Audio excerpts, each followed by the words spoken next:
Hello everyone, so today we are doing a video I've not done yet on my channel, which is going to be more of a analysis, lore, characterization video.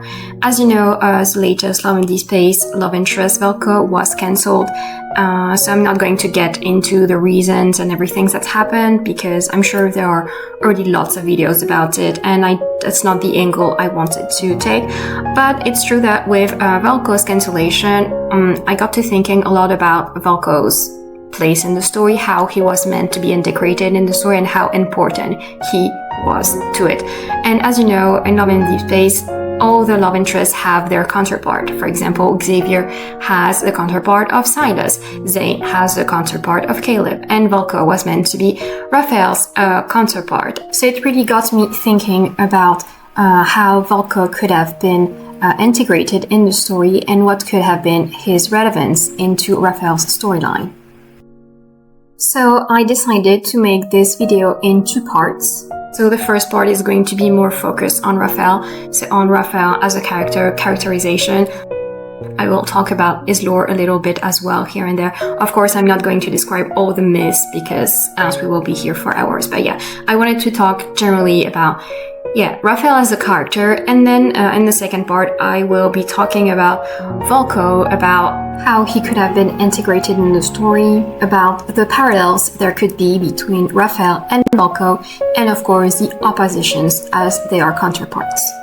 So keep in mind that of course this is just my analysis, you're free to disagree with me, and when we will get to the Valko part, of course for now all we have is a trailer that was released, so obviously we do not have all the cards and the myths, and it's a lot of assumptions. Of course it is hypothesis, none of it is fact. But okay, let's get started. So like I said, I wanted to start talking about Raphael has a character since he is meant to be the counterpart of Valko. So Raphael is a character I deeply love, and he is a very complex character. He has a lot of layers of faces, and it's interesting how he doesn't necessarily show the same face to everyone he meets. There are a lot of different sides of him that coexist within him. It's interesting how all these things about him may sometimes appear as contradictions, but actually they really go together very well. He is very fascinating, and all these things about him give him such depth. So when we meet him in the current timeline, Raphael appears really as this whimsical, dramatic artist. Like, he seems to have a gift for theatrics, which slightly irritates MC when she meets him for the first time when she goes in his studio for the Raymond case. And we are also quickly shown this clingy, playful, pouty hair about him that he displays, which is interesting because it makes it seem like he doesn't take things very seriously. But it's only scratching the surface of who Raphael is, because actually he's someone who really cares a lot. Raphael is someone who feels things very intensely, and sometimes he will shrug things off with a playful comment or by being pouty, but actually it is more tactics because he feels things so intensely and it hides deeper trauma. An example of this that comes to mind for me is in the Abyss Walker myth. MC points out that if he had a trident, he could be the sea god. Cumbersome. I dislike it. It may look like a playful comment, but in reality it holds all the weight of the ache and pain he's carrying. And of course it's only one example amongst billion. So Raphael's characterization is very interesting, and he may seem like a dramatic, playful person, and this behavior he has, it can be seen in various cases. Sometimes it can be proved that he is more authentic around MC because, like, she's a person, he can be dramatic and playful with the most, because with her he doesn't necessarily need to be the sea god, which is a very interesting point because many people around him see him as a role. The sea god, the artist, but with MC he can just be Raphael. Very few people ask him who he wants to be, and MC is one of the only people that treats him as Raphael. And it's also interesting as she's also the person, because of all the prophecies that tie them together, that kind of brings him back to these roles. But she still remains one of the people in his life with whom he can be himself. And he doesn't have to embody something else, he can just exist and be himself, when with others it's different. For example, with his people, he is expected to be the sea god, or as an artist, when he attends exhibition, certain things are expected of him. There is really always this weight of responsibility that is following him in this situation, mostly that at times when he also attends exhibitions as an artist, he also has an ulterior motive for going, so he often is on a mission, using acting, adaptive skills to make his way where he needs so he can get people where he wants them. And around MC, he can be more of himself, so he can be more playful and teasing, but I would say that also sometimes it's also that it hides a deeper layer of trauma, which more precisely would be his fear of abandonment. He often plays it off with teasing, dramatic comment. For example, when she comes to the hospital when he gets hurt and he pretends not to recognize her because she's been too long, like she really took her time. So he pretends he doesn't remember who she is. Who are you? It's been a while. I can't remember. So you do remember. Do you know what time it is? It's been 800 years. Jellyfishes are walking naked, sea turtles climb trees, sharks are eating grass for free, and finally you remembered me. Any later and I would have been discharged from the hospital already. So it's true that Raphael may appear to be very childish upon the first meeting, but it's interesting because beyond this, there are so many layers to him. He is a character who can appear light, playful, but he also carries this grief of 1,000 lives. Like, it is a very interesting thing that coexists within him, and it's also such an interesting contrast because he's so very young looking, but in the end he has this very old wounded soul. Raphael is very much a dual character for me. His duality is everything. I really believe Raphael to be so well written. He is someone who is very deep-rooted in passion, in love, in devotion to MC, of course, that he'd do anything to protect, and he has repeatedly in all the ways he could. He has given her all he had to keep her alive.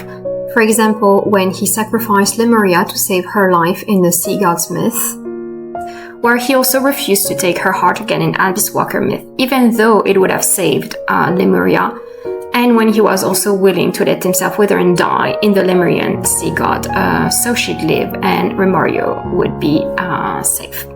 But in many ways, he's also very bound to a strong sense of duty. So of course, to MC, to the love he has for her, a duty to her protection. He expresses it several times through an oath to her, a vow, but also to his people, to Lemuria. And that's where we enter the darker side of his characterization.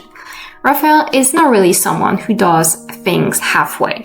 And when he is devoted to something, he'll do whatever he can to shield it. And even though he couldn't sacrifice MC for his people, he keeps trying to protect them in any way he can throughout time and lifetimes. So his duty as a sea god is such a defining title in his life. It is a responsibility that was put upon him, but it is also his identity in many ways. He was bestowed the title of the sea god. And not only that, but of the last of the sea gods. All of Lemuria's survival and existence depends on him, and also its destruction. It is a legacy, and one he fails.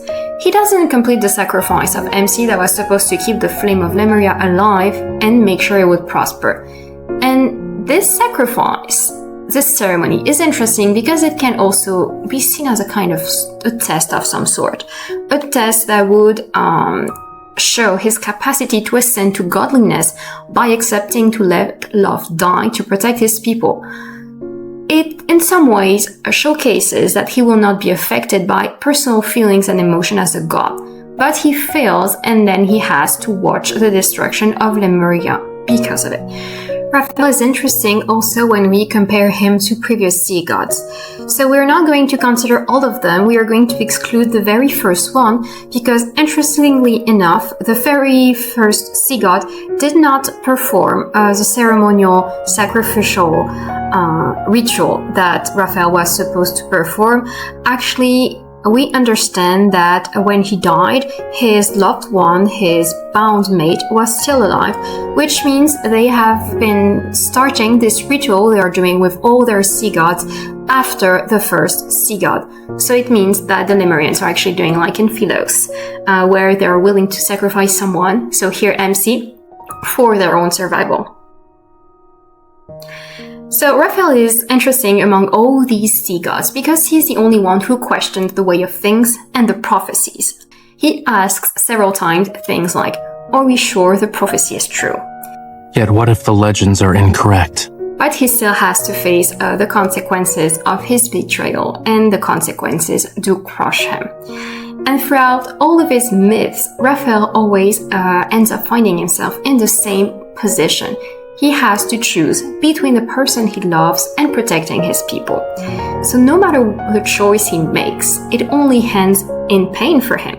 There is no good choice. And he expresses that his people believed in the sea god, but he failed them. And this guilt is one he has to live with every day.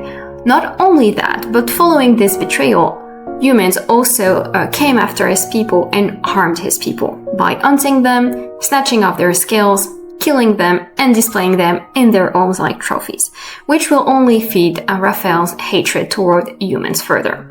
He profoundly hates and distrusts humans. We can see it in a lot of lines of his, for example, when he says, Humans truly are greedy, always exploiting other species once you discover their weaknesses. Weren't you talking about imprisoning me and keeping me as a Lemurian pet? Elder Amund was right. Human promises are but meaningless words. No, your human vows are never reliable. He has a deep-rooted hatred towards humans, and it's very interesting how MC, as a human herself, always becomes an exception. However, of course, there are times when he's still wary of her, understandably. So Raphael is a character who is very stuck in this loop he cannot seem to escape. All his lives end up in mixing and merging, and all the pain just accumulates. In the end, he is always the god who fails his people, and he needs to fix it. He cannot be happy because he hasn't reached the end of the road. Talia expresses several times how worried she is about him, because he isolates and he seems to be losing himself on the path of revenge, and he's also very depressed. She's afraid that someday he'll just disappear. Raphael is deeply rooted in his guilt, but also in a loneliness. I would say guilt and loneliness are two very huge themes surrounding Raphael. Because he's always the one carrying the full weight of memory. He's the one who remembers, he's the one who knows what has been lost, and he's the one who is always trying to fix this impossible cycle.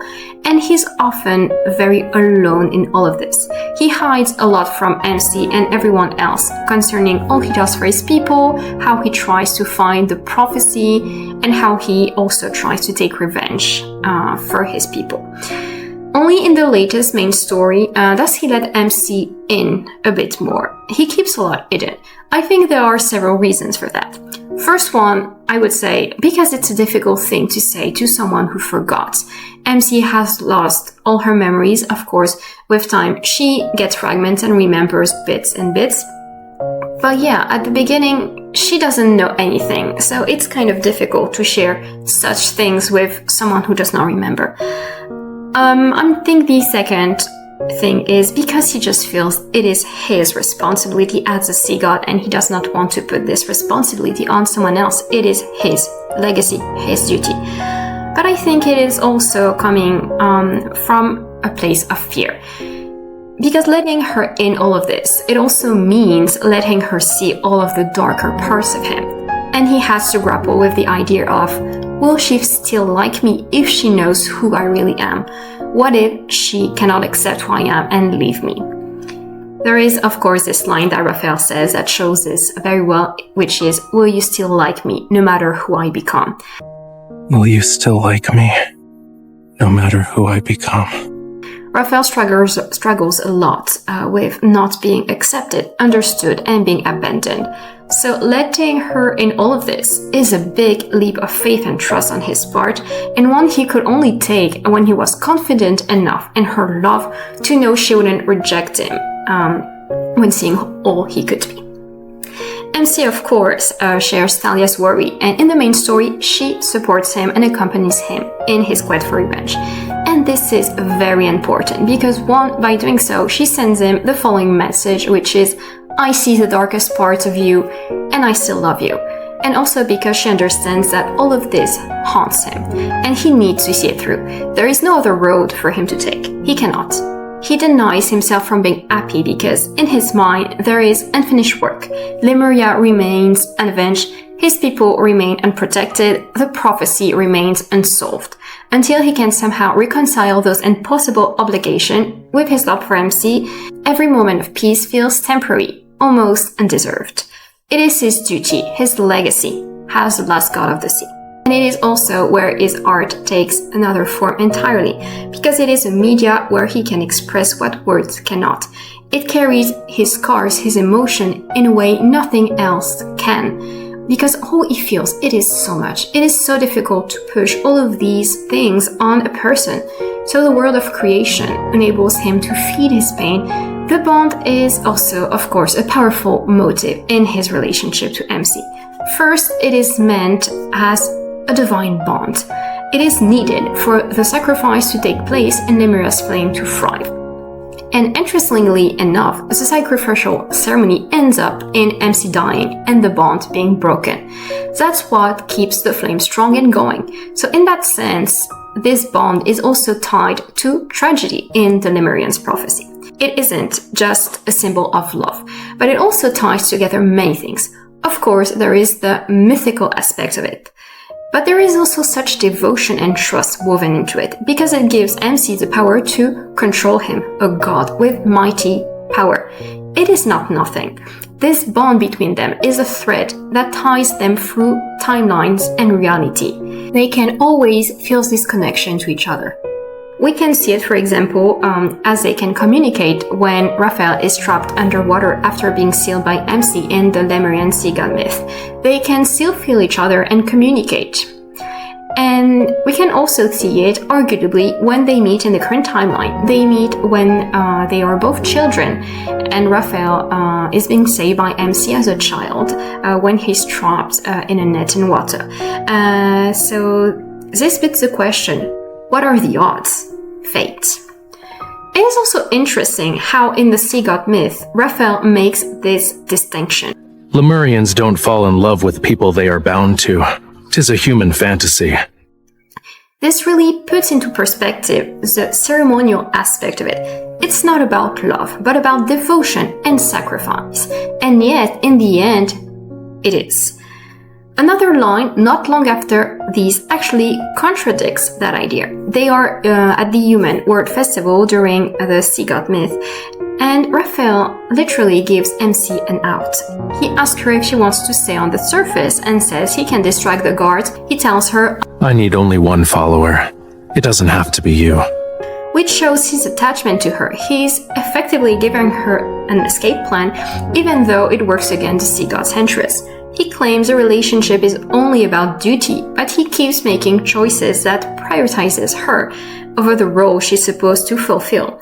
And in the end, he falls in love with her and cannot sacrifice her. In present times, there is also this very interesting line, which he says during the Ebb and Flow card, if I'm not mistaken. You don't know how dangerous this is, do you? There's still time to care for someone else. So this line is so interesting on so many levels. The first element that we can notice with this is how Raphael brings back the bond to the notion of danger.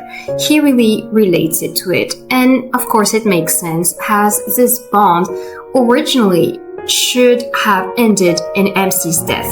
In the sea god myth, she should have gone through the sacrificial ceremony and she should have died at the end of it, and the only reason she didn't is because, well, Raphael decided to take another route, but it should have ended her life. So it's interesting how he acknowledges the danger that is linking them together through this bond.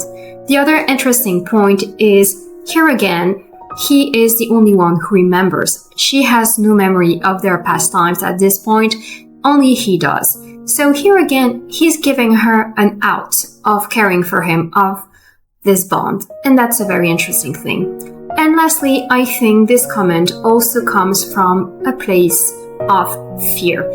He seems to kind of question the bond in this moment. So not necessarily the existence of it, because of course they have been tied together through lifetimes each time they are brought together. So he's not questioning the existence of the bond in itself, but more so the notion of, would she choose me if it weren't for the bond? He wants her to love him for himself. He doesn't want to be chosen because of the bond. And in this moment, I feel it's also really a feeling of, would you choose me independently of this bond? I think he's very scared of not being chosen and loved for himself and of her leaving him. In their myths and stories, everything brings them together. It is like fate keeps trying to unfold between them, but it always ends up in the same way, in separation. Each time, Raphael fights so hard to rewrite the prophecy that haunts him and keeps putting a dagger in his hand. After all, as he says, prophecies are but delusions. They are not reality. A god must protect his followers. If the legend pertaining to the god of the sea is inevitable, shouldn't the god of the sea himself change the story? Raphael is trying to override the prophecies he knows he cannot abide by. When the god of the sea is revived, the seas will awaken to take back what he's lost. The god of the sea must kill his beloved. He is trying to alter fate, where MC can live, but he can also find a way to save his people. But in the end, it always ends up with loss, either MC, his people, or Lemuria, or Wailful City. Whether it happens by refusing to do the ceremony, other disasters, external forces, prophecies, or human intervention like with Gaia. Now let's talk about symbolism, because Raphael is tied to so many strong and meaningful symbolism. The first one being, of course, the flower, the flame lily. It represents passion, intense love, strength, resilience, pride, and honor, but it is also a deeply poisonous flower. I think it really represents Raphael in who he is very accurately. Of course, the second strong symbol would be the fish, the emissary of the sea. That is in many ways a symbol of his relationship with MC. He makes it and gives it to her as he promises her that she will be safe in the sea god myth just before the ceremony. It is a promise to her that he will make sure she is safe. In Abyss Walker, he also asks her, "Fish I gave, is it well?" And let's not forget that the first time they meet as adults in the current timeline is when Raphael catches the red flammula for her, which is a Lemurian fish. This fish ties them. It is both a messenger, a silent protector, a guide, and of course a link to her. He is there when Raphael cannot be, and of course it also stands for their vow. Fish are emissaries of the god of the sea. This is my vow to you. And that's why when he makes the fish in the cafe interaction as a gift for MC, it is both a very sweet and bittersweet interaction. And of course, another strong symbolism here is the pearl. The pearl that seems to be a recurrence. In Ebb and Flow, Raphael says, "Whenever I cry, my tears turn into pearls. I can kill anyone with just a song, and those scales you touched are the sharpest weapons in the world." Interestingly enough, pearls are born from pain. They are crafted through suffering. And this idea is made very interestingly into the story, as Raphael's tears are the thing that make the pearls. When he cries, his tears turn to pearls. So we really have this imagery of pearls being born from pain. And we can also see it, of course, in the Lemurian sea god myth, We can also see this in the introduction video of Rafayel, actually, where he passes his hand over a table that is covered in pearls. It really carries the weight of his pain, of his trauma. In this case, pearls also stand as memory. MC lost all memories of him when she meets him in the current timeline. And he carries the fragments of remembrance that he silently is really hurt by. He makes several comments to MC in current timeline before she starts remembering. For example, when he says, "Isn't there something you're forgetting?" Or of course, this scene. Don't go. You forgot everything, yet you still insist. All right, this is your choice. He does say this when she summons him to save her in chapter 7 when she's drowning. Of course, pearls are also a mirror of Rafayel in the sense that they are lost treasure from the sea, like Rafayel. So all of these symbols represents him in all he is. They both mirror his bond to MC, his pain, his grief, his devotion, and his darkness too. A very powerful line of his is in the Abyss Walker myth when Eldman calls him the god of the sea. And he says a god of war would be a more apt title for that. A god of war would be a more apt title for that.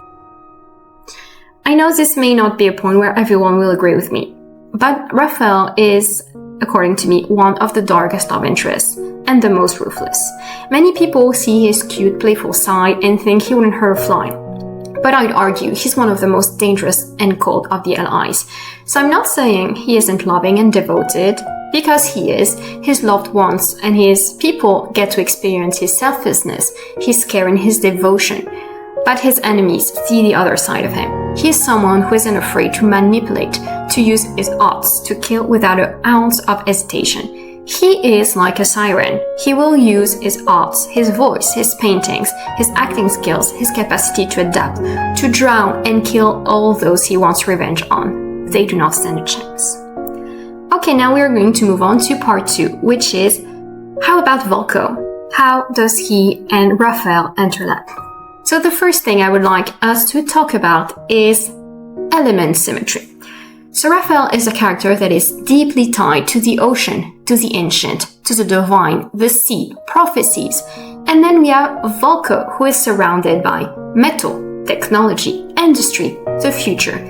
They both contrast and complete each other. It beats the question of ancient civilization versus future corporation, which is made even more interesting by the myth when it is said that Rafayel is the last god of the sea and that Lemuria was actually never meant to survive and that it was supposed to go extinct.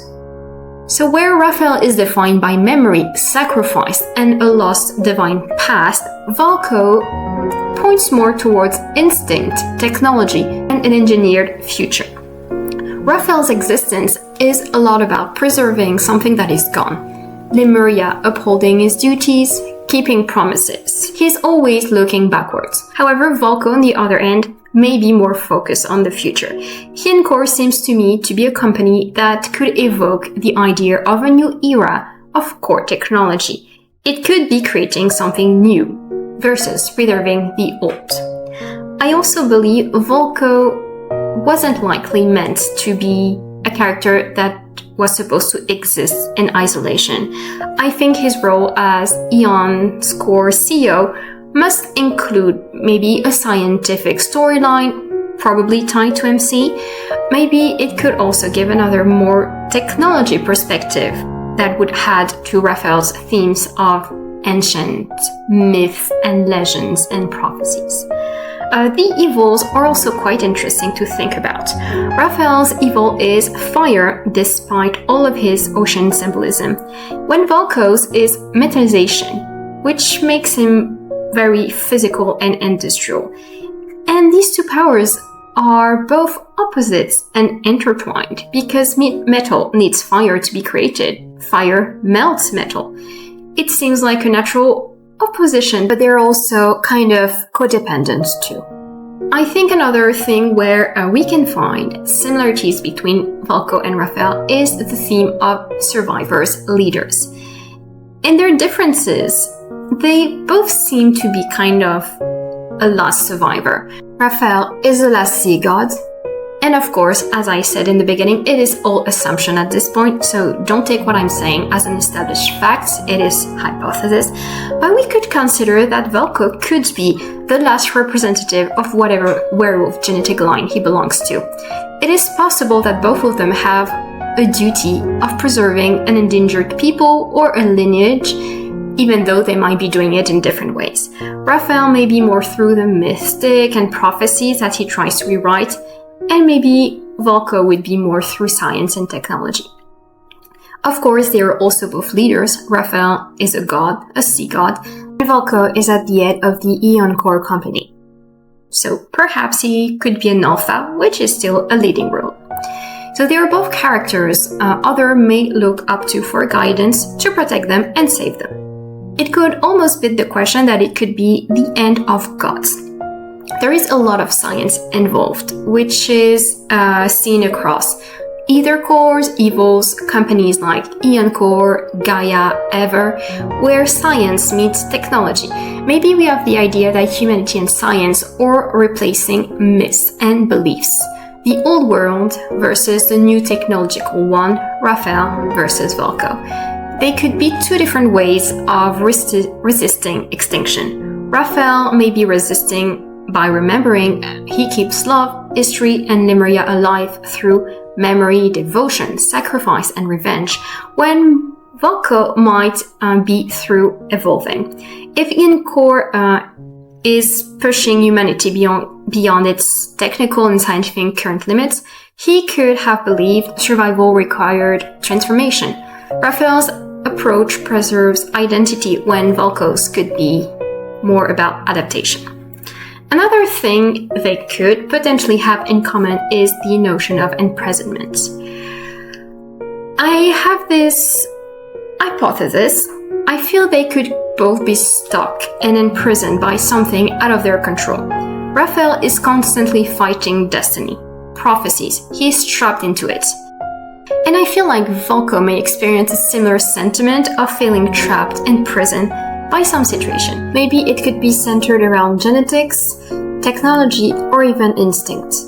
This brings also up the notion of control. Rafayel's greatest enemy is prophecies. It's something out of his control and that dictates his future. If Valko is connected to lycanthropy, instincts, genetic engineering, perhaps his greatest enemy could be his own body or instincts. Rafayel generally fights external control, Valko may fight internal control. However, and that's also interesting, in some ways, Rafayel also has, at times, these internal control issues that come to light. We can see it in the main story when he loses control after MC awakens a tome and he accepts the Sea God's power. Every internal Sea God power inside him sees MC as a traitor, a sacrifice, and bids him to kill her. And in this moment, he cannot control himself. So that's also quite interesting. We also have two characters here who have a dual role. They are both leaders, but they're also two characters who seem to have a double role. Rafayel is both a sea god and an artist. One could be more his kind of more human role, if we will, and the other is the role bestowed to him throughout his own story. In the same way, Valko is a CEO, but beyond closed door, he has a supernatural counterpart. He is a werewolf. They both have that dual role, and I'm sure that complex duality. From the trailer, it seems to me that, like Rafayel, Valko has a very layered personality. He seems to display different traits like seriousness, deadliness, but also teasing, more playful behaviors. In his duality, I see Rafayel. Like him, he wears many faces: scientist, leader, CEO, werewolf, potentially assassin. His myth we've seen a little in the trailer really reminds me of Abyss Walker, so maybe like an assassin kind of thing. Of course, once again, here it is only an assumption for now. Now I would like us to talk a bit more about symbolism, so animal symbolism and also name analysis. So Rafayel stands for a fish and Valko a wolf. And that's an interesting contrast. The fish really carries this idea of times, memory, flowing with destiny, loneliness, when the wolf is more associated with pack, instinct, territory, pursuit, and hunting. Now let's talk a bit about names. Raphael, the name Raphael, is an Armenian form of Raphael, derived from the Hebrew Raphael, meaning God heals or God has healed. It is interesting as Raphael is someone who tries to fix things and heal others. He's really always trying to save and protect MC across lifetimes and his people, but he himself never truly heals. And it's also interesting that the ending L is common in Hebrew names, which refers to God. And it's interesting as, of course, he is a god. Of course, Raphael also has an artistic connotation. Valko, however, is the opposite. Valko is a real Bulgarian name derived from Valk, meaning wolf. His Japanese name is Ruga, wolf fan. The Bulgarian word Valkolak means literally werewolf. So unlike Raphael's name, which carries a godly meaning, Valko carries more an animal identity. Raphael is also an ancient biblical name. It's thousands of years old, and Valko is more rooted in Slavic folklore and nature. So, of course, all of this takes us back to all the themes we have previously explored. Now let's talk about their Chinese names because it's also interesting. So Raphael, in Chinese, Kui Yu, is made of two symbols, one that suggests greatness, abundance, or grandeur, and the other one means to shine, to blaze, to illuminate. So it's actually quite interesting as that his Chinese name doesn't emphasize water but fire, which matches his evil. The pronunciation of Kui Yu also sounds identical to another Chinese word that I will not attempt to say, but I will write on the screen, which means an unusual adventure or a miraculous encounter. I think this is also very symbolical for Raphael. Moving on to Valko, which in Chinese is Ao Yin. Ao has a string associations with pride, roaming freely, and in Chinese mythology it also appears in the name of dragon clans. And Yin means ruler, governor, or one who administers. So even in his Chinese name, we have this idea of leadership. It fits his CEO role quite well. Also in terms of sound, it is quite interesting. In terms of sound, Raphael sounds quite soft. It flows naturally, it's almost musical, it has a lot of vowels, and it resembles water. When Valko sounds sharper, it's more around hard consonants, and it's shorter and heavier. Another idea that could also make an interesting distinction would be emotion versus reason. Raphael is a character whose decisions are very often driven by emotion. He fails to see the ceremony where he has to save Lemuria and sacrifice MC through because he cannot sacrifice MC out of love. And his grief, his anger, and guilt also fuel his revenge. He ultimately often lets his emotion guide his decisions, even when reasons tell him otherwise. Valko, possibly by contrast, may initially prioritize logic or survival or instinct over emotion, but I feel that MC coming into his life may gradually disrupt that certainty. Another thing that I feel could tie Raphael and Valko into a parallel would be the idea that they both have a bonded other. Raphael and MC are bonded through the sea-god bond. I feel we could have a similar idea between Valko and MC where she would be his destined mate, his other half.